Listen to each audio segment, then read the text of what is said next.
Price Lord.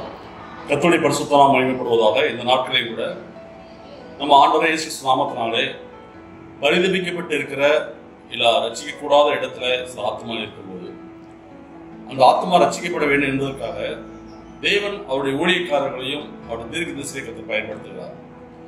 விதமாக நாம் கூட ஒரு சில வார்த்தைகளை இன்னைக்கு தியானிப்போம். இருளில் இருக்க ஜனங்களை வெளிச்சத்துக்கு கொண்டு வரவும், ரட்சிக்கப்படாத ஜனங்களுக்கு கர்த்தருடைய நாமத்தை அறிவிக்கவும் தெரிந்து கொண்ட பாத்திரம் பவுல் என்று வேதம் சொல்லுவோம். ஏன்னா ஒரு இடத்துல நம்ம பார்க்குறோம், பவுலை குறித்து பேசுகிறோம். சீசர் சொல்றாங்க, இவன் நம்ம ஜனங்களுக்கு விரோதமாக எழும்பின ஒரு தேவனுடைய மனுஷன் சொல்றாங்க.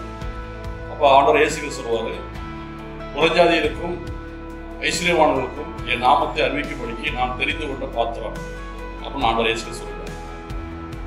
இவ்விதமாக ஒரு இடத்துல சிறைச்சாலையில அடைக்கப்படுறார்கள். அதாவது ஒரு சத்தியத்தை சொல்லி போகும்போது அங்கே சில இடத்துல பிடிபட்டு சவுலும்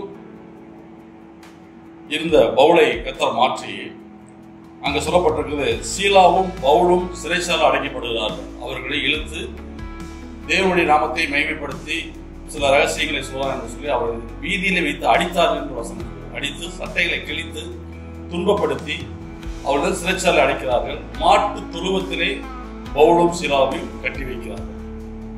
அப்படி இருக்கும்போது அந்த இரவு நேரத்திலே இந்த சிறைச்சாலை பாதுகாப்பாளர் தூங்கிக் கொண்டு இருக்கிறார். அப்பொழுது நள்ளிரவிலே பூமி அதிர்ச்சி உண்டாகி பூமியில் நடுங்கி குலுங்கி சங்கிலிகள் அத்து எரியப்படுகிறது.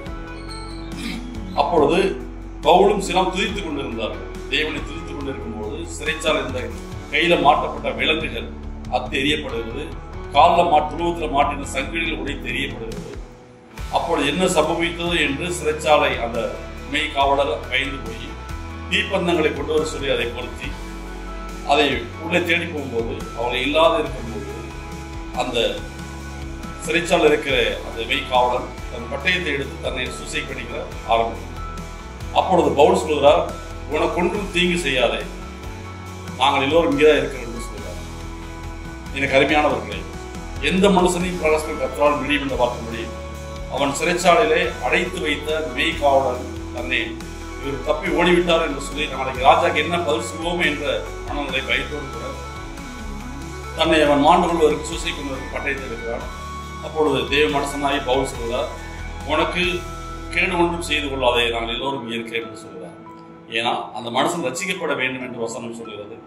ஆகையால் அப்பொழுது ஆண்டவன் வரை நான் ரட்சிக்கப்பட என்ன செய்ய வேண்டும் என்று கேட்கிறார். அப்பொழுது பவுல் சொல்கிறார், சிறைச்சாலைக்காரன் நித்திரை தெரிந்து சிறைச்சாலையிலே கதவுகள் திறந்திருக்கை கண்டு கட்டுண்டவர்களை ஓடிப்போனால் என்று எண்ணி பட்டயத்தை உருவி தன்னை கொலை செய்து கொள்ள விரும்பினார். பவுல் மிகுந்த சத்தமிட்டு, உனக்கொன்றும் கேடு ஒன்றும் செய்யாதே, நாங்கள் எல்லோரும் இங்கேதான் இருக்கிறோம் என்று சொன்னார். அப்பொழுது அவன் தீப்பந்தங்களை கொண்டு வர சொல்லி உடனே உள்ளே ஓடி நடுநடுங்கி பவுலுக்கும் சீலாவுக்கும் முன்பாக விழுந்து அந்த மனுஷன் எந்த ஒரு மனுஷன் துருவத்திலே கட்டி வைத்தானோ அதே மனுஷன் கர்த்தருடைய வார்த்தைக்கு கீழ்ப்படிந்து அவள் பாதங்களில் விழுந்துன்னு சொல்லப்படுகிறது. அவர்களை வெளியே அழைத்து வந்து ஆண்டவன் வரை ரட்சிக்கப்படுவதற்கு நான் என்ன செய்ய வேண்டும் என்று சொல்கிறார். அப்பொழுது பவுல் பெரிய காரியங்கள் ஒன்றும் செய்ய சொல்லவில்லை. அதற்கு அவர்கள் கர்த்தராகிய இயேசு கிறிஸ்துவை விசுவாசியாத போதே கொள்கிறார். எனக்கு அருமையானவர்கள், உங்கள் வாழ்க்கையில் அநேக பிரச்சனைகள், சூழ்நிலைகள், தடுமாற்றங்கள் வரும்போது யாராவது உதவி செய்ய மாட்டார்களா என்று ஒரு வேலை நீங்கள் கேள்வி கேட்கிறார்கள். உங்களுக்காகவும் எனக்காகவும் கல்வாரி சிலுவையில் ரத்தம் சிந்தி உங்கள் பாவத்தையும் சுமந்து தீர்த்து எல்லாவற்றையும் செய்து முடித்து ஒரு பெரிய விடுதலையின் சுதந்திரத்தை வாங்கி கொடுத்திருக்கிறார். நீதிமான ஒரே ரத்தத்தினாலே நம்ம நீதிமாகும்படிக்கு அவர் செய்த புனிதமான ரத்தத்தை அவருடைய நாமத்தை மகிமைப்படுத்தி அவரை விசுவாசி, ஆண்டவர் இயேசு கிறிஸ்து விசுவாசி, அப்பொழுது நீங்களும் குடும்பத்தை ரசிக்கப்படுவீர்கள் என்று அவர் சொன்ன போல எனக்கு அருமையான இன்னைக்கு யாரெல்லாம் பல சூழ்நிலைகள், பிரச்சனைகளை, இப்படிப்பட்ட விழுந்து போன காரியத்தில் இருப்பதானாலும் இன்று ஆண்டவர் இயேசு கிறிஸ்து பாருங்கள், அவர் நோக்கி பார்த்து எவனும் பிரயாசம் பண்ணுவான், அவன் வெட்கப்பட்டு போவதில்லை என்று வசனம் சொல்றது. ஆகையால் அந்த சிறைச்சாலை அதிபதி எப்படி மனம் திரும்பினான் அதே மாதிரி அவன் வீட்டை குடும்பம் பூரா ரசிக்கப்பட்டது என்று வசனம் சொல்கிறது.